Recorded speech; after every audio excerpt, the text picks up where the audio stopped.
گزارش کر رہا ہوں کہ مسرت خلافت پر تشریف لائے اور ہم سب سامعین کو اپنے بنیاد کی منتقل فرمائے۔ حضرت مولانا محمد سلیم صاحب دامت برکاتہ کے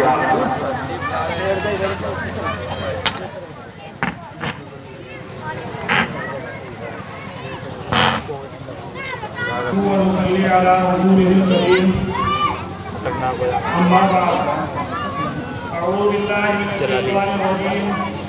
بسم الله الرحمن الرحيم ومن أعرض عن ذكري فإن له معيشة ضنكا صدق الله العظيم بزرگان محترم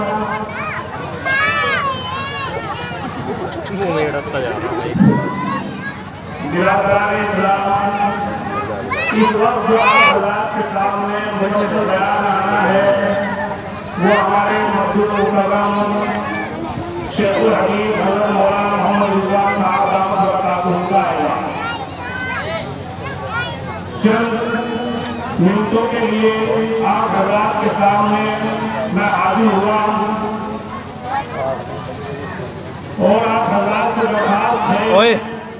بچہ مر جا جو آگے پیچھے جو پیچھے بیٹھے ہوئے ہیں وہ بھی سامنے آ جائے۔ اور دوسری بات یہ ہے کہ جو ہمارے طلبہ ہاتھوں میں موبائل لیے ہوئے ہیں وہ بھی موبائلوں کو نیچے رکھیں، سامنے نہ اٹھائیں، یہ اچھا نہیں ہے۔ میرے محترم دوستوں اور بزرگوں، اللہ رب العزت نے جتنی نعمتیں اٹھائی ہیں سب سے بڑی اسلام ہے، یعنی مسلمان کا مطلب ہے ماننے والا، یعنی جو بات بتلائی جائے اس کو مانے اور جس بات سے آج سننا سنانا بہت زیادہ ہو رہا ہے، جب سے جلوس بھی بہت زیادہ ہو رہے ہیں، لیکن آج ہم مسلمانوں کے اندر اگر کمی ہے تو عمل کی کمی ہے، یعنی جو بات سنتے ہیں اس کو اپنے عمل کے اندر لانے کی کوشش نہیں کرتے۔ دوسری بات یہ ہے کہ جتنا بھی اللہ کے ذکر سے ہم دور ہوتے ہوئے جا رہے ہیں،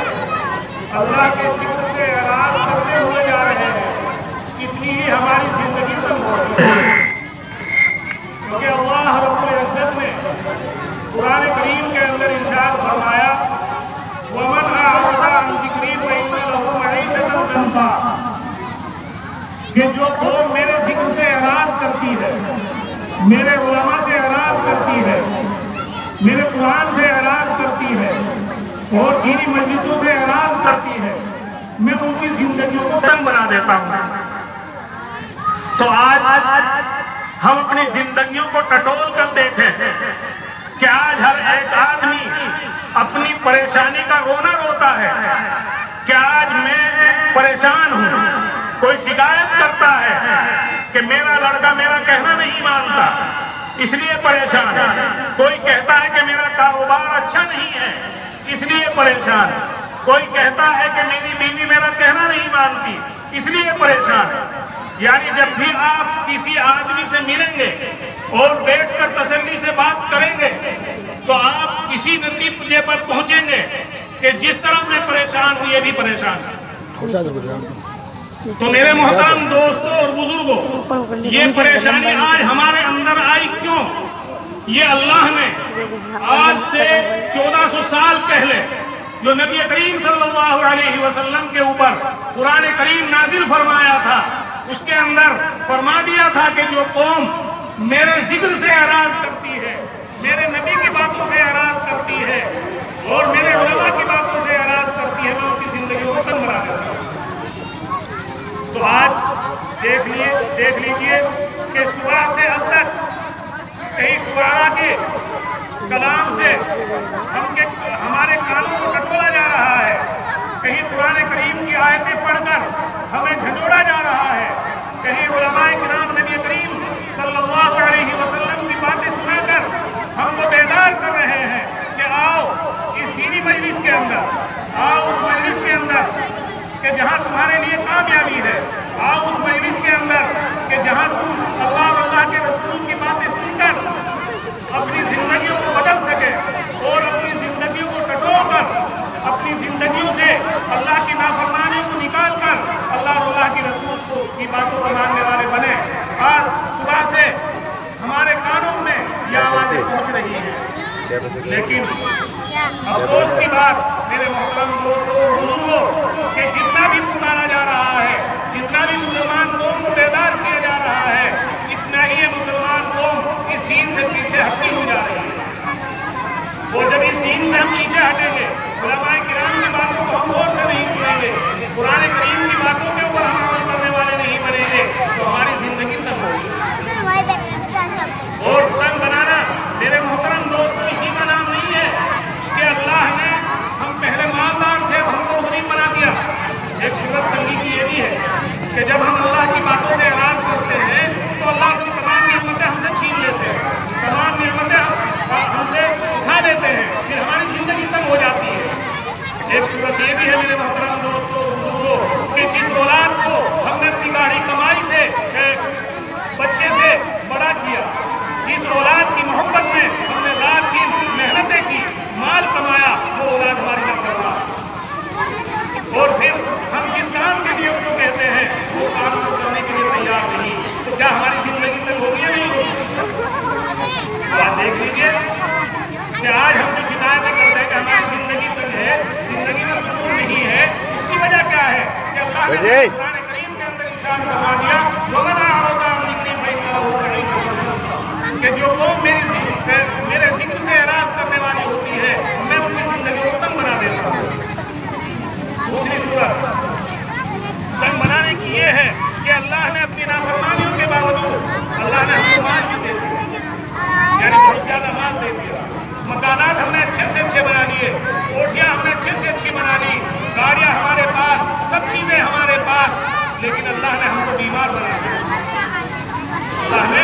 ہم کو بیمار بنا دیا اور ہم اس خبر میں کہ کہاں ہماری زندگی تنگ، لیکن جب وہ بیمار کسی ڈاکٹر کے پاس پہنچے گا، کسی حکیم کے پاس پہنچے گا اور وہ حکیم یا ڈاکٹر دوائی لکھے گا تو دوائی لکھنے سے پہلے وہ یہ کہے گا کہ میں دوائی تو تمہارے لیے لکھ رہا ہوں،